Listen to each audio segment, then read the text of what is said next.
Windsurfing on the sea every day is amazing. There's nothing else out there apart from you. You put all of your equipment together so you know exactly how it's tuned or how it's going to behave. And you're just kind of like gliding through the water and you feel so free and you're kind of the person driving that.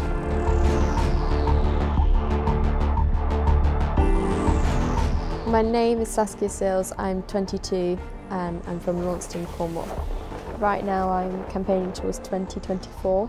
I have a brother and an identical twin sister, and my mum and my dad. My twin sister was a windsurfer as well, campaigning towards an Olympics, and now she is the head coach of the national Norwegian windsurfing team.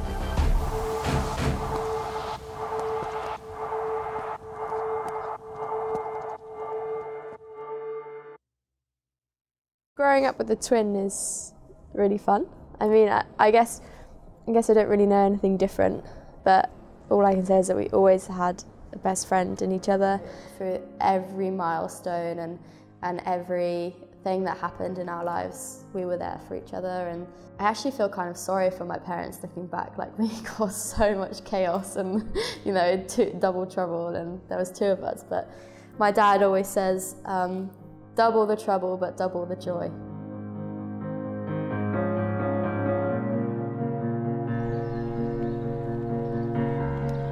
Growing up in Cornwall was amazing. We would walk across the fields to play with our friends that are, you know, 2-3 miles away, and then we would walk home again in the evening along the bridle paths. Our garden was always full of flowers and smelt lovely. And we had a swing and the Wendy house, and yeah, and then, so I guess from a very young age we'd always played outside.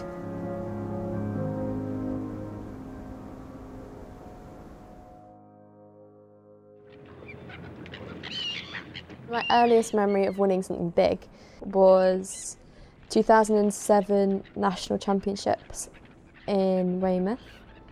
And that year, Imi won the Nationals for her category. I won the Nationals for my category and Sam won the Nationals for his category. I remember everyone being very kind of surprised and wondered what we were doing and how we were training, and I think everyone thought we were kind of training every day and, you know, being super serious about it, but we actually weren't. We were just kind of enjoying windsurfing together. So the junior national team, we both got accepted at the same time, which was so special. It was like, you know, only 12 people in the country get the privilege of being in that team. Saskia and I were always very, very close in competitions, and for as long as I remember, Saskia was the star. You know, at the time I was probably upset and a bit jealous, but Saskia deserved it. You know, she was the one that loved the windsurfing. She was the one that was asking to go to the lake. Saskia was a star.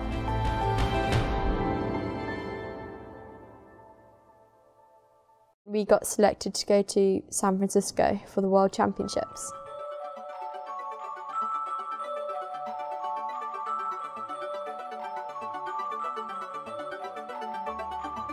Throughout the week, Saskia was comfortably second and I was comfortably third. I remember just looking around, being calm and trying to understand everything, and the wind was light, and I thought, okay, this is good, this is cool. I'm happy with it being light winds. All I can remember next is Saskia coming up to me in between the second and third race, I think, and saying, Imi, all I've got to do is be 5 points in front of Marion and I win. And she was like, I'm gonna do it. But the points were super, super close. All I had to do in the next race was win that, and I just needed to beat her.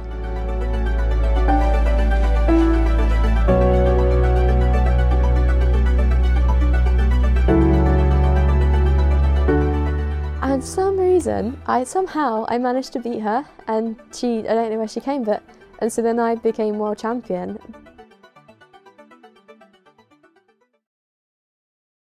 I remember thinking, oh my gosh, like everything's going so well, something has to go wrong here.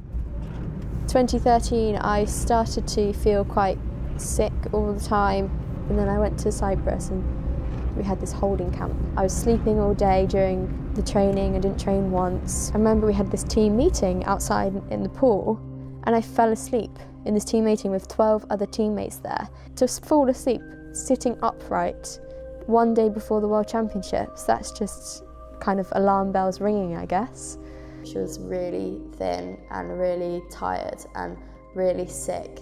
And we just didn't know what was going on. And I remember on Christmas Eve 2013, I'd really had enough, you know. We'd woken up in the morning and Sam, my brother, and my mum and I were going to the gym. And we went into Saskia's room and she was still in bed. And I remember losing it with her and being like, "You're ill because it's your fault. Like, you're not helping yourself," like really losing it with her. I just kind of put the covers over my head and just went back to sleep. So it was a really, really tense day, Christmas Eve, and then suddenly she got the phone call. "Saskia, you have celiac disease."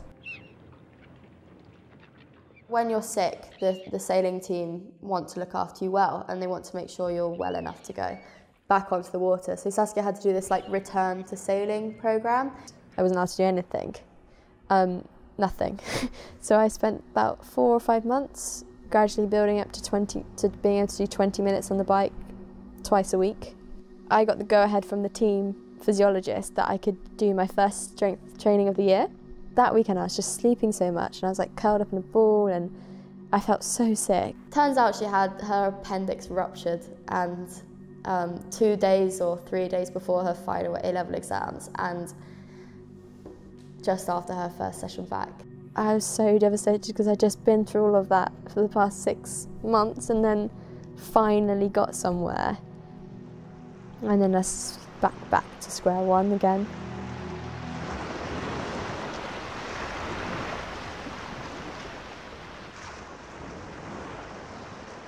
After the year Saskia had, she was already on the back foot, you know. She was at a disadvantage already.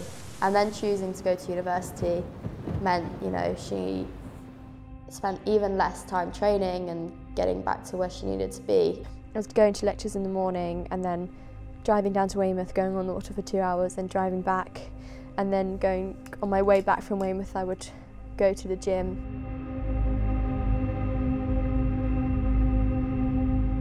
April 2016 time, I started to get pain in my arms when I was windsurfing and I couldn't really hold on, and there was a competition in Medemblik in May in Holland, and I remember thinking, I can't hold on, I can't hold on here, I'm gonna fall in.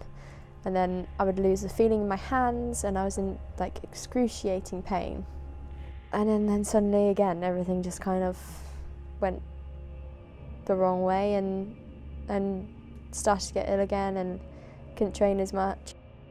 She got compartment syndrome in her forearms, and it was so bad that all 4 compartments in both her arms were ruined. I rang the physio and the doctor and I said, "I think I need surgery, and I think I'm not ever going to windsurf again properly if I don't have the surgery."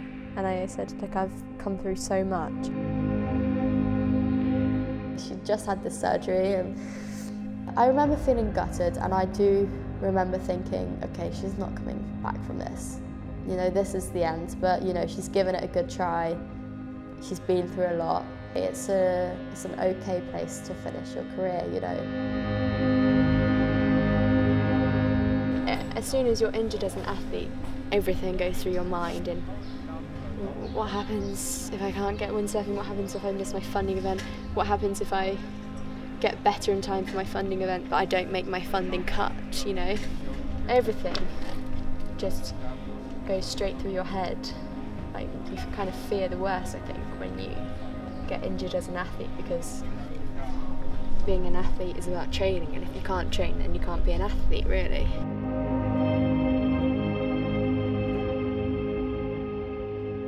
I went to the World Championships in September in Japan because I thought it was a good idea, and I thought I was recovered, and I had the surgery in June and then I decided to do the World Championships in September. Oh God, this is not going to go well. And it was not ideal. I mean, I couldn't even pick up a knife and fork when I had the surgery. let alone compete at a World Championships in Japan 2 months later.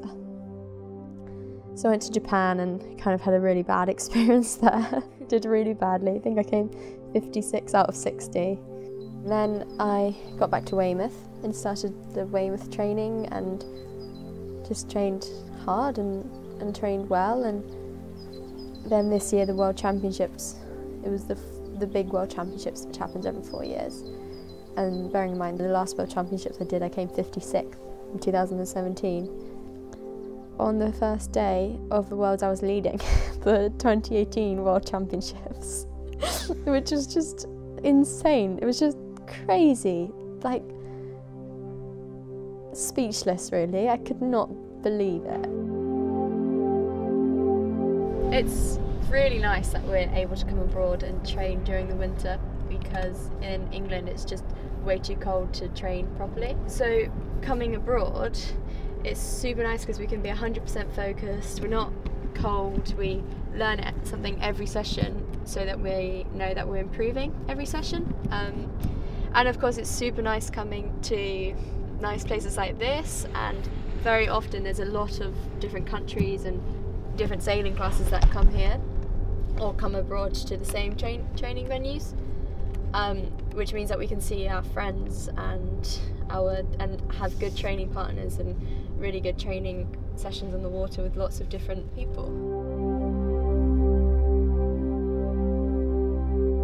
Her success is a testament to her character. The people I live with in Norway describe Saskia as a survivor, you know. No matter what happens to her, she'll survive. I think when I look back being an athlete, whilst being at university and going through like 2 or 3 major setbacks, it's just quite, I can't quite believe that I'm still sat here being an elite athlete really. Looking back, I'm just so happy, and those moments are the moments why I've come through all of this, why I've done it, because I don't know what it is, just windsurfing, racing and doing well, just I enjoy. I like it, and I want to continue to work hard too. Maybe in 4 years I'll be able to actually win that World Championships and then fulfil my childhood dream of going to the Olympics and winning a gold medal. And everything that I've been through until now kind of has set me up so well for an Olympic campaign. Saskia has really fought hard and dug deep so far, like a lot for a 22-year-old.